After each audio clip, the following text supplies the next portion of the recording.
आपल्या बागेत किंवा जवळच्या झाडावर इकडून तिकडे उड्या मारणारी खार आपण नेहमीच पाहतो, नाही का? अगदी सामान्य वाटते, पण हा जीव आश्चर्यकारकपणे गुंतागुंतीचा आहे. चला तर मग आज या छोट्याशा कलाकाराच्या जगात जरा डोकावून पाहूया. म्हणजे आपल्याला वाटतं की आपल्याला तिच्याबद्दल सगळं माहिती आहे, पण या साध्या दिसणाऱ्या प्राण्याच्या आत कितीतरी रहस्य दडलेली आहेत जी आपल्याला अक्षरशः चकित करून सोडतील. आणि आज आपण नेमकी हीच रहस्य उलगडणार आहोत. तर खार हा रोडेंट म्हणजेच कृदंत कुटुंबाचा भाग आहे, अगदी उंदीर आणि बीवर सारखंच. पण तिची ओळख फक्त एवढ्यापुरती नाही, तिची सवयी आणि तिची बुद्धिमत्ता तिला खूप खास बनवतात. तुम्हाला माहिती आहे का, खारी खूप स्वच्छ असतात, अगदी मांजरीसारख्या.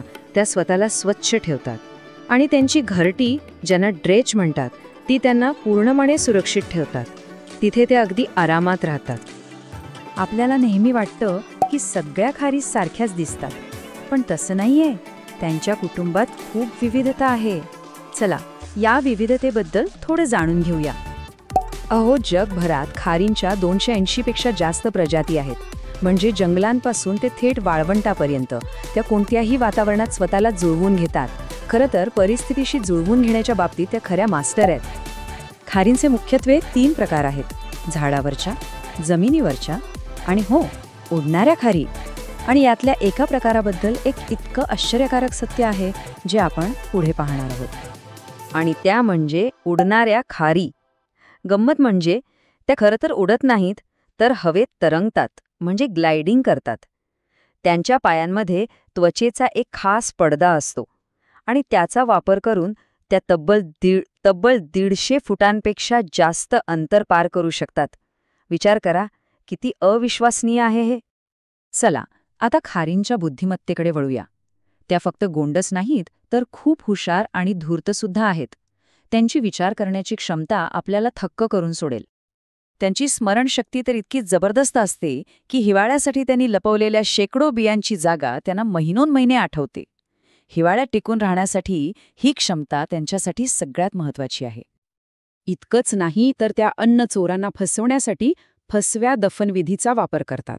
म्हणजे काय, तर त्या खोटा खड्डा खणतात, तो भरल्याचं नाटक करतात आणि खरं अन्न मात्र दुसरीकडेच लपवतात.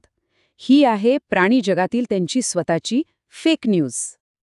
आता आपण खारींच्या काही आश्चर्यकारक जैविक तथ्यांवर एक नजर टाकूया. त्यांच्यात अशा काही क्षमता आहेत ज्या खरोखरच अविश्वसनीय आहेत. ऐकायला तयार आहात? खारी त्यांचे घोटे तब्बल 180 अंशांपर्यंत फिरवू शकतात आणि म्हणूनच त्या न पडता झाडावरून थेट डोक्याच्या बाजूने खाली उतरू शकतात.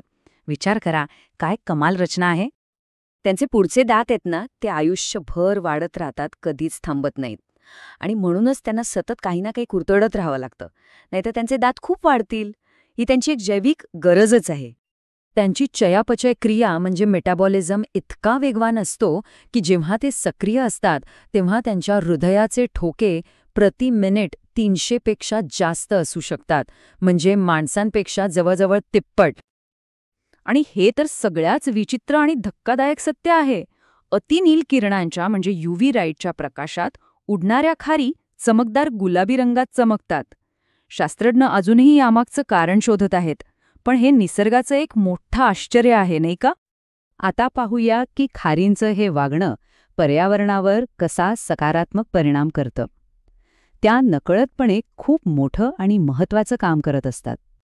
होतं काय की त्या ज्या हजारो बिया किंवा शेंगदाणे पुरतात, त्यातल्या बऱ्याचशा त्या विसरून जातात आणि मग त्यातूनच नवीन झाडं उगवतात. म्हणजे त्या नकळतपणे जंगलाची पुनर्निर्मिती करत असतात. एक प्रकारे परिसंस्थेसाठी महत्त्वाच्या इंजिनियर्स आहेत त्या. जरी खारी आपल्याला सामान्यपणे दिसत असल्या तरी त्यांच्या काही दुर्मिळ प्रजाती आता धोक्यात आहेत. त्यामुळे त्यांचे नैसर्गिक अधिवास वाचवणं हे फक्त त्यांच्यासाठीच नाही, तर संपूर्ण जंगलाच्या आरोग्यासाठी खूप आवश्यक आहे. तर पुढच्या वेळी जेव्हा एखादी खार दिसेल ना, तेव्हा लक्षात ठेवा की ती फक्त एक सामान्य प्राणी नाहीये, तर ती एक छोटासा अभियंता, एक माळी आणि एक अप्रतिम कलाकार आहे. हे सगळं काही एकाच रूपात. हा एक विचार करायला लावणारा प्रश्न आहे, नाही का? कदाचित या प्रश्नामुळे आपण आपल्या सभोवतालच्या जगाकडे एका नवीन आणि जास्त कुतूहलाने पाहू लागू.